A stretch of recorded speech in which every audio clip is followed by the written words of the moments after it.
Assalamualaikum warahmatullahi wabarakatuh.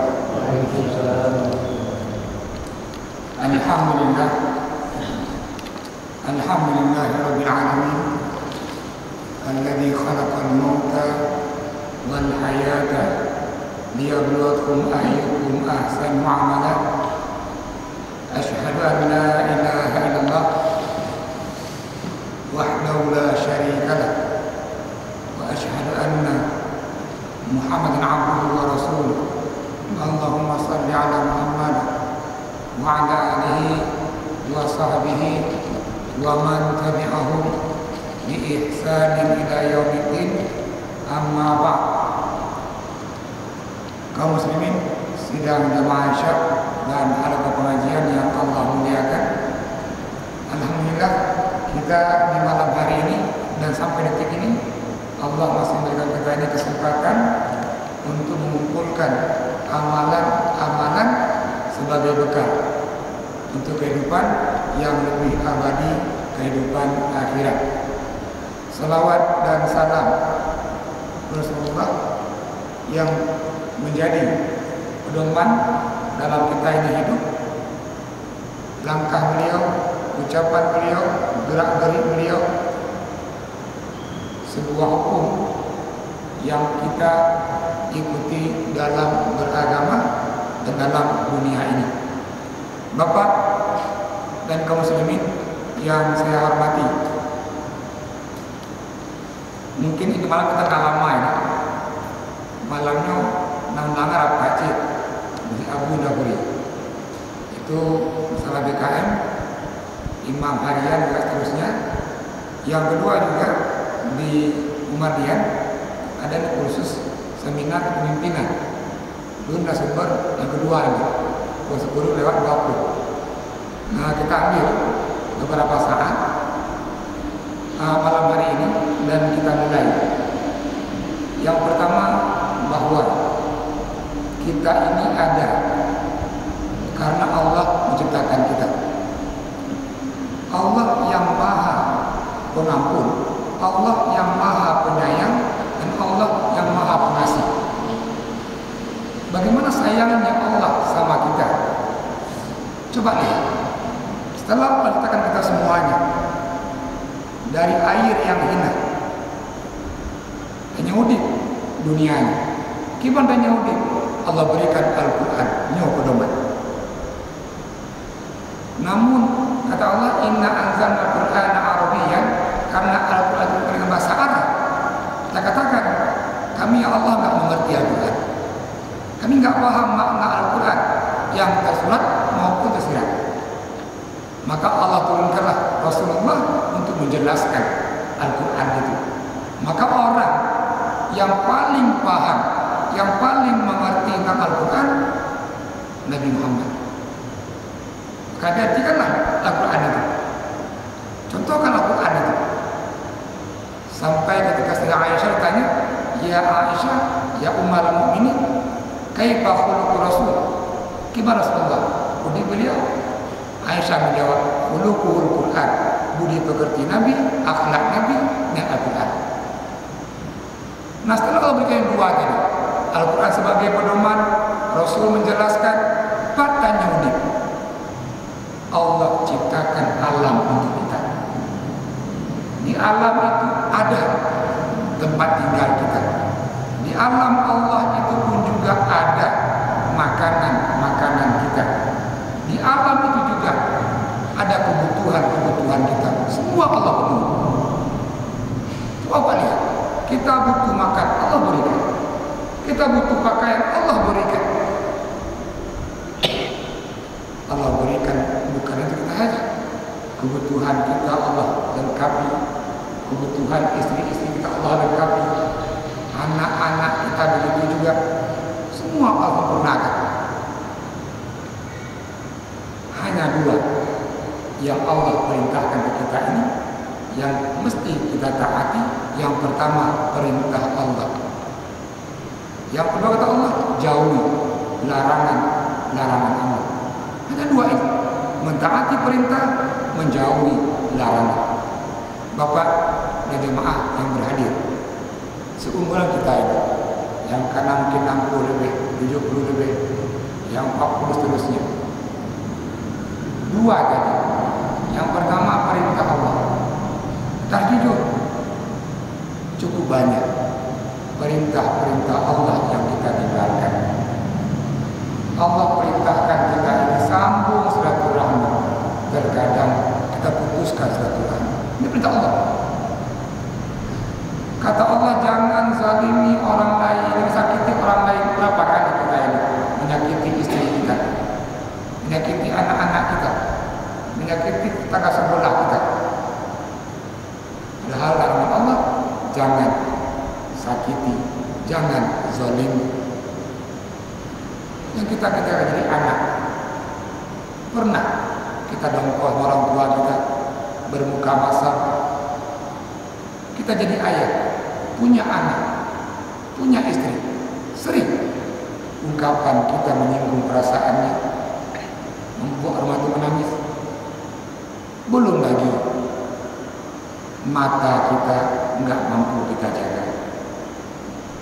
Belum lagi kulit kita ini nggak mampu kita jaga dari menyentuh yang bukan mahram kita.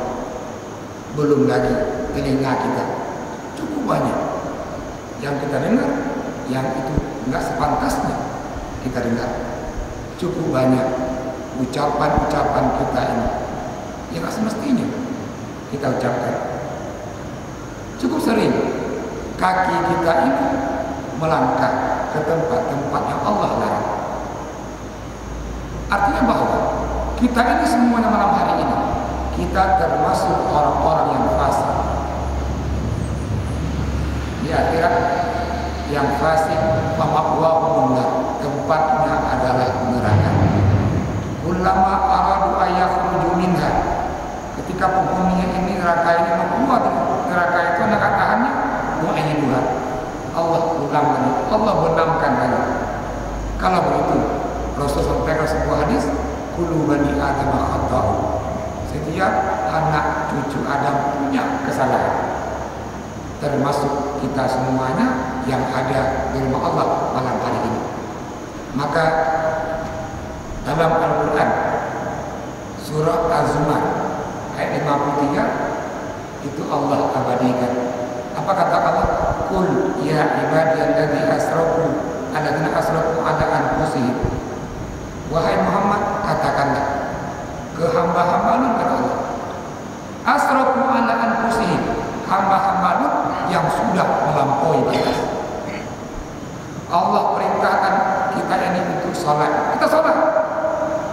Namun terkadang pas kita sholat kita menghayal, pas kita sholat kita nggak khusyuk. Allah larang, jangan makan yang syubhat, yang haram, termakan. Maka orang seperti ini, kata Allah, wahai Muhammad, sampaikan ke hamba-hambamu, kata Allah, asrafu ala anfusihim, yang melampaui batas. Apa sampaikan Muhammad? La taqnatu min rahmatillah, jangan berputus asa dari rahmat Allah. Apa rahmat Allah? Sambungan ayat, innallaha yaghfiru dzunuba jami'an, Allah mengampuni dosa-dosa semuanya. Saya ulangi, Allah mengampuni dosa-dosa kita semuanya. Kalau seandainya kita ukur dengan kita, ada orang kita gaji, kita punya kebutuhannya, itu aja, happy bubuk, kita akan marah, nanti memandai. Namun Allah lihat, ketika hamba-hambanya itu mencuri, hambanya itu fasik, Allah buka pintu. Jangan pernah putus asa, kata Allah, dari rahmat Allah, karena Allah mengampuni semua dosa. Ya berjumlah jami'an, semua dosa.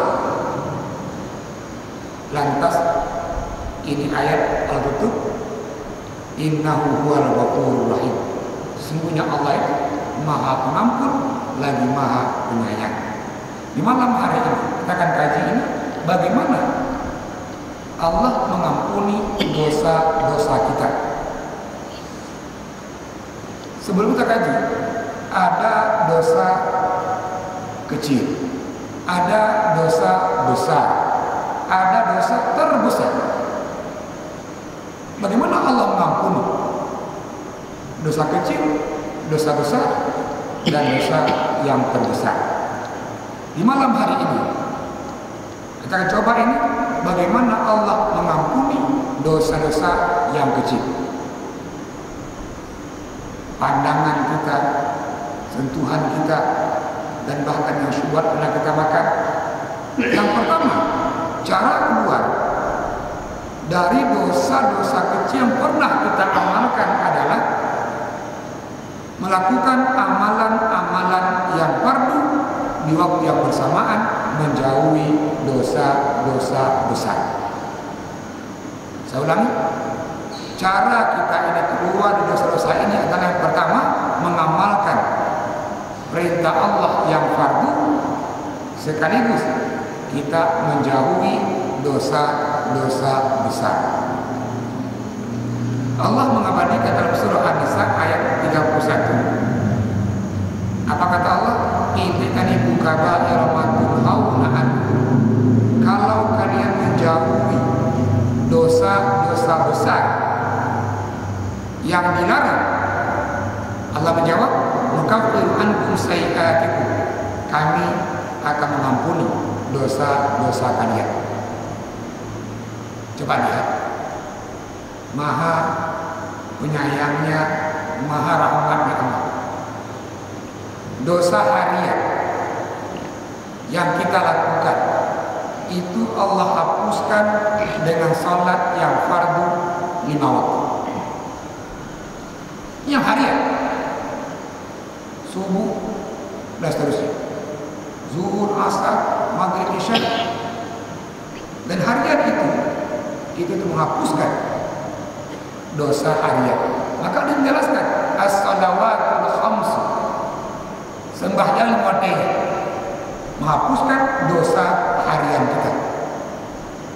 Dosa mingguan, al-jum'ah ilal jum'ah kafaratun bainah, antara Jumat dengan Jumat, maka dosa mingguan itu Allah hapuskan dengan kita mengamalkan yang fardu, salat Jumat.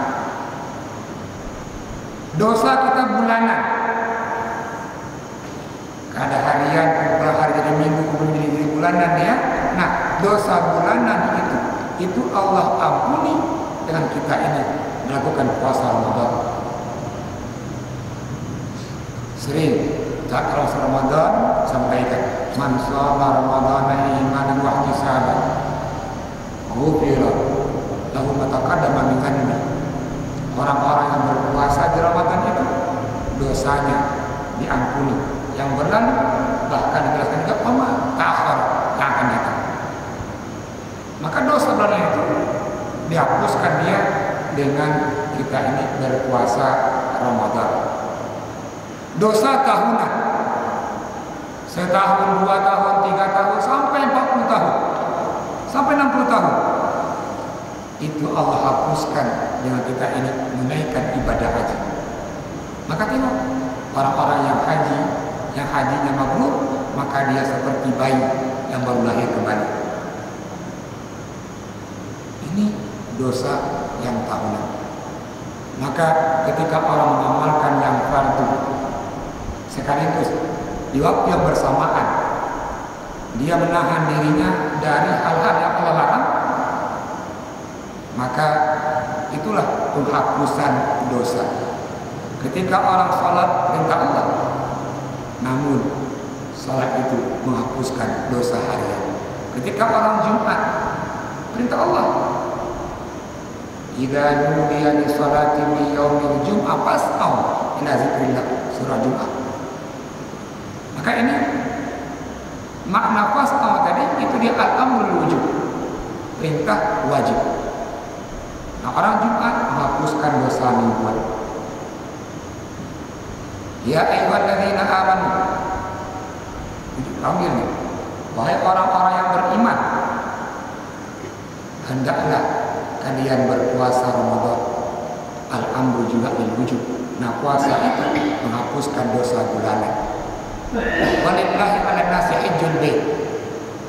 Orang-orang yang mampu tadi ini pergi haji, menghapuskan dia dosa tahunan. Maka langkah yang pertama adalah jangan pernah tinggalkan yang fardu tadi.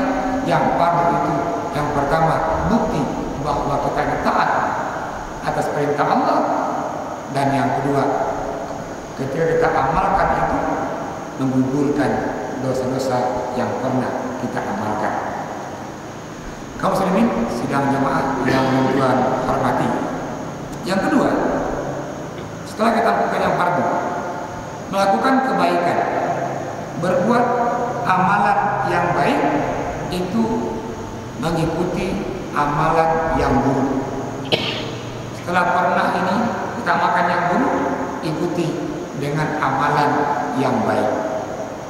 Seorang sahabat dalam kisah oleh Ibnu Mas'ud, ini hadis dikenal oleh Imam Bukhari dan Imam Muslim. Ini pemuda melanggar perintah Allah. Apa dia lakukan? Dia mencium salah seorang perempuan yang bukan mahramnya. Nah, setelah orang mencium perempuan bukan mahramnya, dia takut dengan dosanya. Dijawab Nabi, ya Rasulullah, gimana? Maka kata Nabi, saya terlanjur sudah ya Rasulullah, nafsu muda saya mencium seorang perempuan yang bukan mahram saya. Apa yang bisa saya kerjakan untuk menebus dosa yang kedua?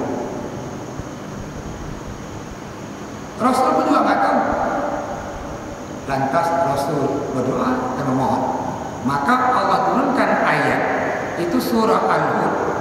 Itu surah Al-Hud itu Hud ayat 114. Apa bunyinya? Wa aqimis salata tarafan nahar wa zulfan minal lail. Dirikanlah salat di pagi hari dan subuh, maknanya ini sampai isya. Artinya subuh, zuhur, asar, maghrib, isya. Jadi makna ya tarafan nahari wa zulfan minal lail. Lantas Allah menyambung, innal hasanati yuzhibna sayyi'at. Sesungguhnya kebaikan-kebaikan itu menghapuskan keburukan dan kejahatan-kejahatan. Allah betul, zalika dzikra liz-zakirin. Itulah peringatan untuk orang-orang yang ingat. Artinya, saya perintahkan, dari gue salah, amalkan kebaikan, amalkan kebaikan. Sampai di sahabat bertanya, ya Rasulullah, apakah itu ayat untuk saya? Kata Nabi, iya, dan juga untuk semua kaum muslimin. Maka Nabi pun juga berwasiat ke seorang sahabat, Mu'az bin Jabal. Rasulullah, ya Mu'az bin Jabal, ittabi'is sayyi'ata wal hasanah tambuha. Ikutilah kesalahan-kesalahan yang pernah engkau lakukan dengan berbuat kebaikan-kebaikan. Nah, kalau begitu, sedekah itu kebaikan, baca Quran itu kebaikan, mencegah kemungkaran itu kebaikan, mengajak yang ma'ruf itu kebaikan. Maka kalau begitu, yang kedua ini adalah kita buat amalan-amalan untuk menghapuskan kejahatan, keburukan yang pernah kita lakukan. Yang ketiga, ini kabar gembira bagi yang kedua, sakit pinggang, sakit kaki, sakit mata, dan seterusnya. Apa? Musibah yang menimpa kita, baik itu bentuk penyakit, sedih, susah, maka itu semuanya akan menghapuskan dosa-dosa kita. Al-Quran tidak menjelaskan. Surat Asy-Syura ayat 30. Wa ma asabakum min musibatin fa bima kasabat aydikum. Adapun musibah yang menimpa kalian itu akibat ulah kalian sendiri, kata Allah. Bagaimana maknanya? Ada orang pagi nggak makan, siang nggak makan, malam nggak makan, sakit. Nah, sakitnya dia ini karena ulah dia nggak makan, atau malam nggak tidur, begadang. Tinggal jika pindah, demam. Nah demam dia ini ulah dua udah. Demam, lagi. Namun tak ada dia sakit. Demam apa tadi? Yang punya ayat. Wa yafu an katsirin. Allah mengampuni dosa-dosa ketika orang dalam sakitnya itu, musibahnya itu, dia sabar, dia ikhlas, dan dia tawakal. Namun ketika orang ketimpa penyakit tadi atau kemiskinan atau musibah tadi, dia seuzon. Cuma seuzon. Ya Allah, Nabi saja. Tuan kalau sembahyang, Tuan kalau taat, mantap gak boleh coba. Ini ungkapan suuzon. Maka hadis menjelaskan, ini inda zani abdi. Kata Allah dalam kursi itu, saya sesuai dengan dugaan hamba-hamba. Maka ketika orang tertimpa musibah tadi, penyakit dan apa saja, diberitakan dia adalah ikhlas menerima itu, sabar menerima itu, tabah dan tawakal. Nah, ketika orang memakan yang empat tadi, dia ikhlas, sabar dan tawakal tadi, maka dosanya Allah gugurkan. Hadis juga menjelaskan, dikatakan oleh Imam Bukhari, ma min muslim yusibuhu adan min maradin kama siwahu. Tidaklah seorang muslim ditimpa oleh penyakit illa hatta Allah bihi sayiatihi, kecuali Allah menggugurkan dosa-dosanya. Kama tahutu syajarah waraqaha, seperti pohon menggugurkan daun-daunnya. Daun tak bisa gugurkan, namun karena pohon itu kedebu, nyokun kedua, nyokun dah kering, gugur. Nah ketika orang-orang tadi sakit dan dia sabar, dapat musibah, dia sabar, dapat cobaan, dia bertawakal dan ikhlas, maka dosanya itu Allah gugurkan. Hadis dalam menjelaskan, mayusibul muslim bin nasabin wala masabin wala amin wala huzni. Ini tidaklah seorang muslim timpa dengan keadaan ini kelelahan, capeknya bekerja, atau dia kena dengan penyakit, dengan kesedihan, dengan kesengsaraan, hatta syauka yushibu, sampai duri ini tamu dalam kaki atau tangan kita, dan kita sabar tadi, maka illa ghafarallahu biha khatayahu, Allah ampuni, Allah gugurkan dosa-dosanya. Nah kalau begitu, ketika Allah timpakan tadi dengan penyakit, musibahnya, atau musibah anak dan seterusnya, sabar dan tawakal, maka Allah gugurkan dosa-dosa kita. Kalau begitu sakit pinggang, sabar di pinggangnya, dosanya gugur. Sakit perut, hanya Tuhan, sabar di perutnya, Allah gugurkan dosanya. Mata kamu lihat nadele, namun sabar dengan itu, Allah gugurkan dosa kita. Dan lainnya. Maka ini jangan bersedih ketika diuji dengan pinggang yang sakit, turut dikemulaikanmu dan seterusnya.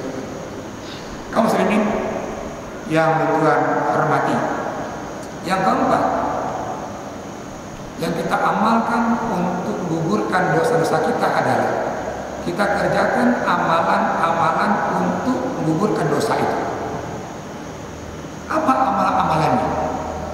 Amalan untuk menggugurkan dosa itu. Apa amalannya? Suatu ketika Rasul datang ke sahabat yang berkumpul. Rasul bertanya, hal adullukum ala amali, wahai para sahabat, kalian mau enggak saya tunjukkan sebuah amal? Dengan amal itu, yang pertama diampuni dosa-dosanya. Yang kedua, dengan amal itu juga yarfa'u bihi darajat, Allah angkat derajat kita. Qalu, semua sahabat menjawab, bala ya Rasulullah. Rasul mau ya Rasul. Dan juga sebuah amalan, dengan amalan itu dosa kami diampuni, sekaligus juga kami diangkat derajatnya oleh Allah. Rasul menjelaskan, yang pertama kata Nabi, isbagul wudu, sempurnakan wudunya. Bukankah ini pertama kerja hari, namun menjanda kadang-kadang orang sempurna. Harus juga menjelaskan, ketika orang berkumur-kumur, dosa lidahnya itu gugur. Ketika orang membasuh tangannya, dosa tangan yang pernah gugur itu gugur. Ketika orang basuh mukanya, dosa matanya yang pernah menengok yang Allah larang itu pun juga gugur. Ketika orang musab kepalanya, maka pikiran-pikiran kotor itu keluar. Dan kenapa Rasulullah ajarkan kita ketika berwudu ini mengusap telinga, padahal ayat tidak perintahkan. Itu ayat perintah wudu, idza kunta ila salati faghsilu wujuhakum. Perintahnya hanya basuhlah mukanya, wa aydiyakum ilal marafiq, tangannya sampai ke siku, wa masahu bi ru'usikum, usap kepalanya, wa arjulakum ila ka'bayn, kakinya sampai ke mata kaki. Mana perintah belinya? Tapi Nabi contohkan. Artinya bahwa ketika orang membersihkan telinganya berwudu itu, mungkin telinga itu pernah mendengar gosip, ghibah orang. Ketika orang berwudu, gugurlah dosa-dosa itu. Maka amal yang pertama dalam hadis ini, bukan dosa, adalah menyempurnakan wudu, isbagul wudu. Yang kedua, hadis juga menjelaskan, itu adalah langkah kakinya ke masjid. Setiap langkah itu adalah dosanya digugurkan. Umayyahtu wa kullu khatwah. Setiap langkah kaki itu Allah gugurkan dosanya. Kalau begitu kakinya nyekain-kain. Kita langkahkan ini menuju rumah Allah, dan kita melangkahkan kaki itu, dosanya digugurkan. Semakin banyak langkah kaki kita, semakin banyak dosa yang digugurkan. Dan yang ketiga, intizarus salati ila salat, menunggu salat, dari salat ke waktu salat. Datang maghrib ke masjid, nggak pulang sampai menunggu isya. Bahkan dikatakan zalikumur riba, itulah jihad. Ketika orang menunggu isya dari maghrib, lantas Allah cabut nyawanya, itu syahid. Ketika melangkahkan kakinya itu ke masjid, ketabrak mobil, Honda, meninggal, itu syahid. Karena mengatakan zalikumur riba, itulah jihad. Maka ini antara amalan-amalan. Nah, bahkan hadis juga menjelaskan, ketika orang datang ke masjid maghrib dan dia nggak pulang menunggu isya, walaupun dia di masjid itu nggak sholat, namun itu Allah itu dia sholat. Hadis menjelaskan, la yazalu ahadukum fi sholati, kalian masih dianggap sholat. Semua hadis, madamati sholatu tahbisu la yamna'u ayaqaliba ila ahli, waktu sholat yang akan datang. Contohnya itu benar paham. Tadi maghrib ke masjid, habis maghrib tetap di masjid, dan dia tidak pulang ke rumah, dia menunggu isya. Walaupun di masjid dia tidak sholat, duduk aja. Namun Allah itu, orang itu sholat. Namun perlu beberapa catatan. Hadis yang kedua menjelaskan, al-malaikatu tusalli ala ahadikum ma dama fi musalla. Para malaikat, kata Rasulullah, itu mendoakan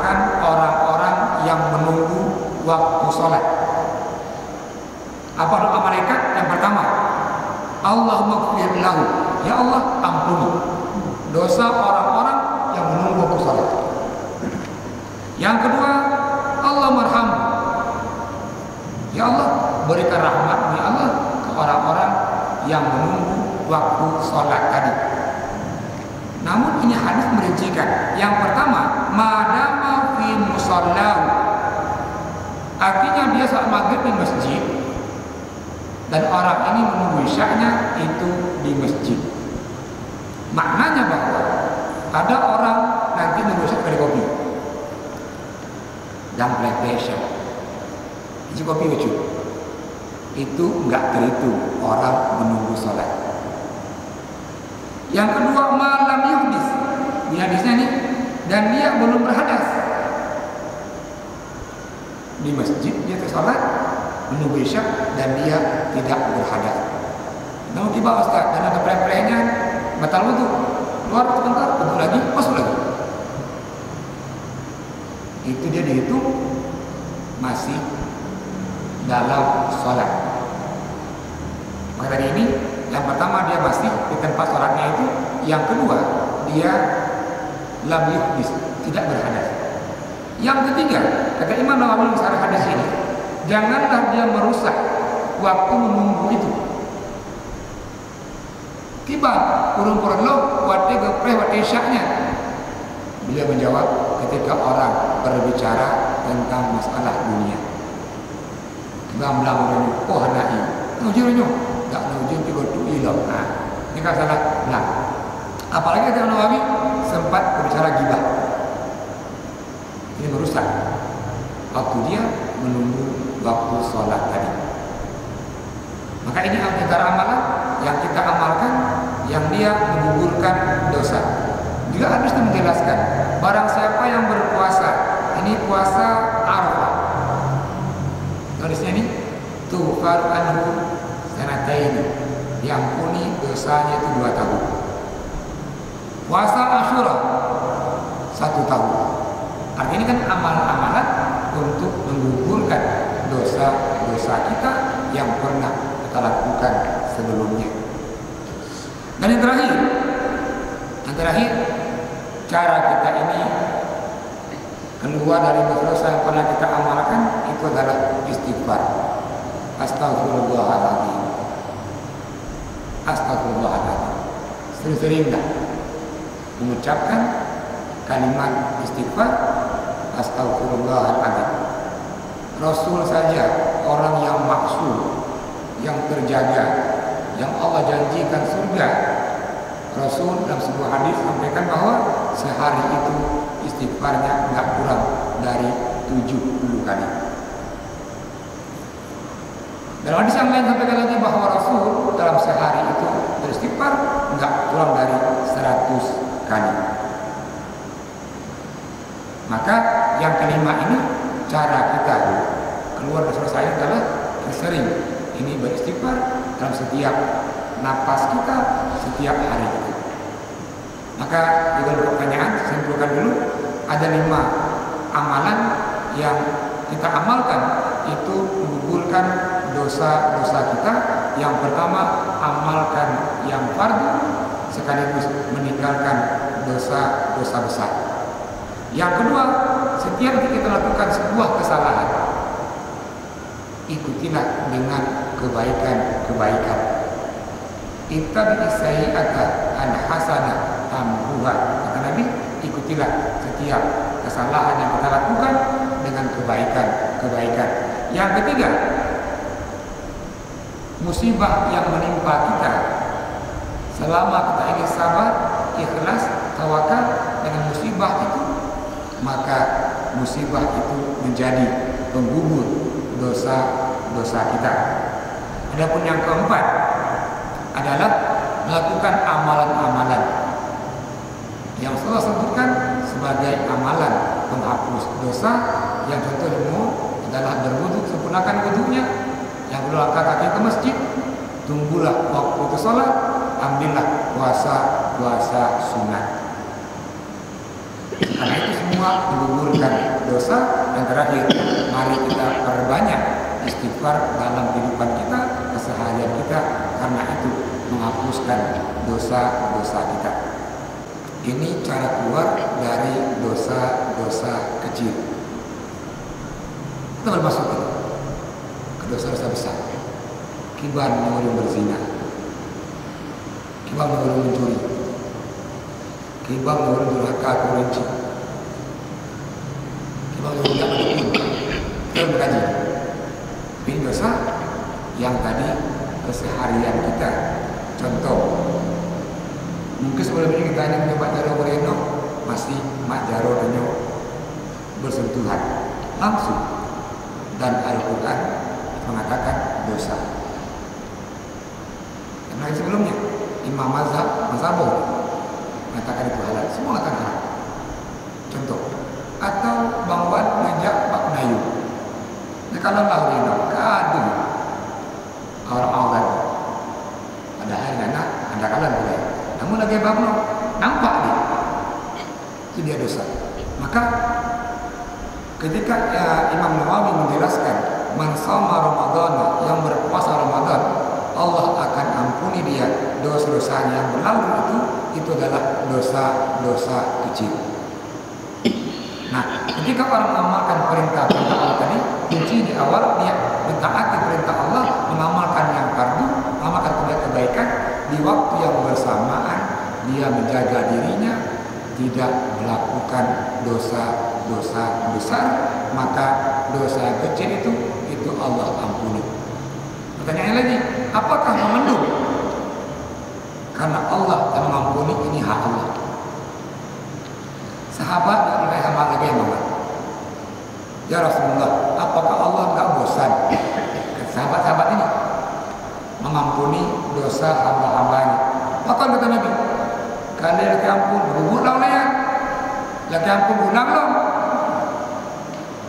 Apakah bosan Allah? Bolehnya pampun lah. Apa jawaban Nabi? Wahai sahabat, justru nanti orang itu yang bosan minta ampun kepada Allah. Mari benar, Imam, apakah memandung? Ini hak Allah. Bentar lagi benar, Yugo ajar menjemput kita berharap, kita memohon semoga Allah mengampuni dosa-dosa kita. Dalam Al-Quran surah Ghafir ayat ke-7 itu Allah abadikan juga apa manfaat orang-orang yang selalu beristighfar atau membaca Astaghfirullahaladzim. Alladzina yahmiluna al-'arsya wa man hawlahu, malaikat-malaikat yang mengangkat arsy, wa man hawlahu, termasuk malaikat-malaikat yang ada di sekeliling arsy. Artinya ribuan jutaan malaikat. Semua ayat yusabbihuna bihamdi rabbihim wa yu'minuna bihi. Ini para malaikat memuji Allah dan sekaligus beriman kepada Allah. Artinya bahwa ini malaikat-malaikat yang suci. Nah, malaikat-malaikat ini yang jumlahnya jutaan tadi, ketika mendengar hamba Allah ini beristighfar Astaghfirullahaladzim, maka para malaikat mengatakan wa yastaghfiruna lillazina amanu. Wah, orang ini atau malaikat-malaikat ini memohon ampun untuk orang-orang yang beriman. Rabbana wasi'ta kulla syai'in rahmatan wa ilman. Para malaikat itu yang jumlahnya jutaan tadi mengatakan, ya Allah, segala sesuatu ini atas rahmat-Mu dan ilmu-Mu ya Allah. Sambungannya, faghfir lilladzina tabu, tolong ampuni orang-orang yang mengucapkan tadi astagfirullah. Dan bukannya begini, kalau malaikat yang suci, yang taat, yang jumlahnya jutaan tadi memohon kepada Allah untuk hambanya selalu mengatakan Allah astagfirullahaladzim, astagfirullahaladzim, Allah akan ampuni. Maka Nabi contohkan tadi, Nabi dalam sehari itu tidak kurang dari 70. Maka Nabi seredup menahan hati kubur, astagfirullah, astagfirullah. Kalau aja astagfirullah, astagfirullah. Semoga ini Allah teruskan amalan beliau. Saya punya dokter gigi, kan Jadi dokter ini setiap pegang alat, setiap bergerak, yang dibaca adalah astagfirullah, bismillah, bismillah, astagfirullah, bismillah, astagfirullah. Ini Melayu. Maka kalau galaknya tanya belum? Sekarang dulu Bapak, bismillah, astagfirullah. Kecok mana? Bismillah, astagfirullah. Yang mana apa? Ini. Bismillah, astagfirullah. Satu gigi itu. Dia ucapkan, itu aja dulu. Sambung giginya, ucapkan bismillah, astagfirullah 60 kali. Sampai ibu. Dari pagi dia kerja sampai malam itu. Nunggu ibu. Menurut 10 orang aja ini, berarti karena 6 betul.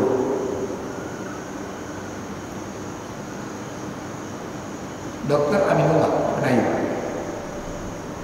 Dia mengakhiri gol jawab. Pasti bismillah, astagfirullah, bismillah, astagfirullah. Nah artinya itu menjadi dokter kayak gitu. Kita ini petani.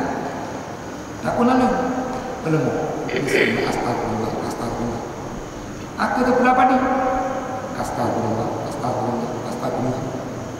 Banyak hal yang bisa kita lakukan. Ketimbang kita ini ada tipulannya anak. Nah,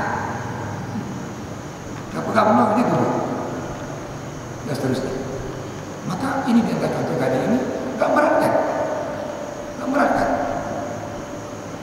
Mengucapkan tadi astagfirullah karena para malaikat, jutaan malaikat memohon ampun kepada Allah bagi orang-orang yang selalu mengucapkan astagfirullah. Untuk apa diampuni? Dosa-dosa kita ini. Ini Al-Quran mengabadikan dalam surah Ghafir ayat ke-7. Silakan Bapak yang mau bertanya lewat TV Cucu untuk pertanyaan. Kalau tidak ada, mohon maaf, malam hari ini tidak panjang, namun yang singkat ini dapat kita amalkan dengan harapan bahwa kita berdoa. Yunggu ajal menentu kita diampuni dosa-dosanya oleh Allah. Insya Allah di depan kita akan kaji bagaimana kita keluar dari dosa-dosa besar dan dosa-dosa yang terbesar. Terakhir, mohon maaf atas kekurangan. Takut dengan kafarah majlis. Subhanallah wa bihamdihi. Astagfirullah wa atubu ilaih. Assalamualaikum